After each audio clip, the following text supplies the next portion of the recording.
মোৰতো কোনো এটকাও সম্পত্তি নাই, দৰমহাৰ বাদে মোৰ একোৱে নাই। মুখ্যমন্ত্ৰী হিমন্ত বিশ্ব শৰ্মাৰ বোলে এটকাও নাই, তেওঁৰ কোনো সম্পত্তি নাই বুলি কৈছে। মানে সম্পত্তিৰ পাহাৰ গঢ়া মানুহজনে কেনেকৈ সম্পত্তি নাই বুলি ক'ব পাৰে? আজি বান্দিয়া ইণ্টাৰনেশ্যনেল স্কুলখন কাৰ? আপোনাৰ শ্ৰীমতীয়ে দেখোন উদ্বোধনী ভাষণত কৈ দিলে এইখন বোলে আপোনাৰ হয়। আজি নিউজ লাইভটো কাৰ হয়? আজি আপোনাৰ কাঞ্চনজুৰি চাহ বাগিচাটো কাৰ হয়? আজি চানমাৰী চাহ বাগিচা কাৰ হয়? আজি গুৱাহাটীৰ যে আপোনাৰ 4-5 ঠাইত যে মাটি আছে, আপোনাৰ এইটো আপোনাৰ খ্ৰীষ্টান বস্তিৰ মাটিটো কাৰ? আজি গণেশগুৰিৰ মাটিটো কাৰ? নিউজ লাইভ, টাইম 8, 12-18, নিয়মীয়া বাৰ্তা এইবিলাক কাৰ আচলতে? এই প্ৰপাৰ্টিবিলাক কাৰ? আজি তিনিচুকীয়া চানমাৰী চাহ বাগিচা আপোনালোকৰ নহয় নেকি?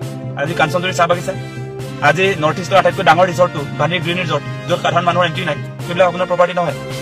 আজি উত্তৰ গুৱাহাটীৰ আপোনাৰ বান্দিয়া ইণ্টাৰনেশ্যনেল স্কুলখন আপোনাৰ প্ৰপাৰ্টি নহয়।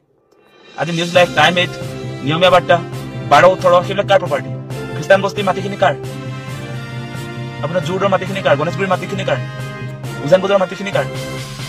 নগাঁও দাৰিগজুৰি 100 বিঘা মাটিটো কাৰ?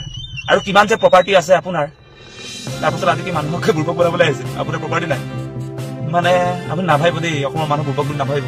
চবেই জানে আপুনি যে সম্পত্তিৰ পাহাৰ গঢ়িছে। আপুনি মুখ্যমন্ত্ৰী হোৱাৰ পাছত আপুনি কংগ্ৰেছৰ দিনতো কিমান টকা পইচা সা সম্পত্তি গোটালে, সেই কথা কি অসমৰ মানুহে নাজানে? এটকাও নাই বোলে মুখ্যমন্ত্ৰী। আমি পাগল তেনেহলে? কি কথা কয় বাৰু? লাজ পাব লাগে দেই, এনেকুৱা কথা নকব। আপোনাৰ পত্নীটো নিজকে নীতা আম্বানী বুলি ভাবে, আমি জানো নহয় এইবিলাক কথা। কেলে এনেকুৱা কথা কবলৈ আহে? নকব, নোহোৱাই মানে নাচাজে আপোনাক নাচাজে, সেই কথা কেতিয়াও নকব দেই। মোৰতো কোনো এটকাও সম্পত্তি নাই, দৰমহাৰ বাদে মোৰ একোৱে নাই। মুখ্যমন্ত্ৰী হিমন্ত বিশ্ব শৰ্মাৰ বোলে এটকাও নাই, তেওঁৰ কোনো সম্পত্তি নাই বুলি কৈছে। মানে সম্পত্তিৰ পাহাৰ গঢ়া মানুহজনে কেনেকৈ সম্পত্তি নাই বুলি ক'ব পাৰে? আজি বান্দিয়া ইণ্টাৰনেশ্যনেল স্কুলখন কাৰ? আপোনাৰ শ্ৰীমতীয়ে দেখোন উদ্বোধনী ভাষণত কৈ দিলে এইখন বোলে আপোনাৰ হয়। আজি নিউজ লাইভটো কাৰ হয়? আজি আপোনাৰ কাঞ্চনজুৰি চাহ বাগিচাটো কাৰ হয়? আজি চানমাৰী চাহ বাগিচা কাৰ হয়? আজি গুৱাহাটীৰ যে আপোনাৰ 4-5 ঠাইত যে মাটি আছে, আপোনাৰ এইটো আপোনাৰ খ্ৰীষ্টান বস্তিৰ মাটিটো কাৰ? আজি গণেশগুৰিৰ মাটিটো কাৰ?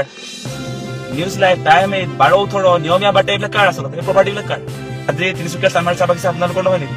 আজি কাঞ্চনজুৰি চাহ বাগিচা, আজি নৰ্থ ইষ্টৰ আটাইতকৈ ডাঙৰ ৰিজৰ্টটো বাণী গ্ৰীণ ৰিজৰ্ট, য'ত সাধাৰণ মানুহৰ এণ্ট্ৰি নাই, সেইবিলাক আপোনাৰ প্ৰপাৰ্টি নহয়। আজি উত্তৰ গুৱাহাটীৰ আপোনাৰ বান্দিয়া ইণ্টাৰনেশ্যনেল স্কুলখন আপোনাৰ প্ৰপাৰ্টি নহয়। আজি নিউজ লাইভ, টাইম 8, নিয়মীয়া বাৰ্তা, 12-18, সেইবিলাক কাৰ প্ৰপাৰ্টি? খ্ৰীষ্টান বস্তিৰ মাটিখিনি কাৰ? আপোনাৰ জোৰদৰ মাটিখিনি কাৰ? গণেশগুৰিৰ মাটিখিনি কাৰ? উজান বজাৰৰ মাটিখিনি কাৰ? নগাঁও দাৰিগজুৰি 100 বিঘা মাটিটো কাৰ?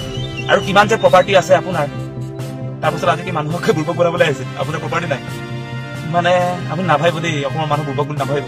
চবেই জানে আপুনি যে সম্পত্তিৰ পাহাৰ গঢ়িছে। আপুনি মুখ্যমন্ত্ৰী হোৱাৰ পাছত আপুনি কংগ্ৰেছৰ দিনতো কিমান টকা পইচা সা সম্পত্তি গোটালে, সেই কথা কি অসমৰ মানুহে নাজানে? এটকাও নাই বোলে মুখ্যমন্ত্ৰী। আমি পাগল তেনেহলে? কি কথা কয় বাৰু?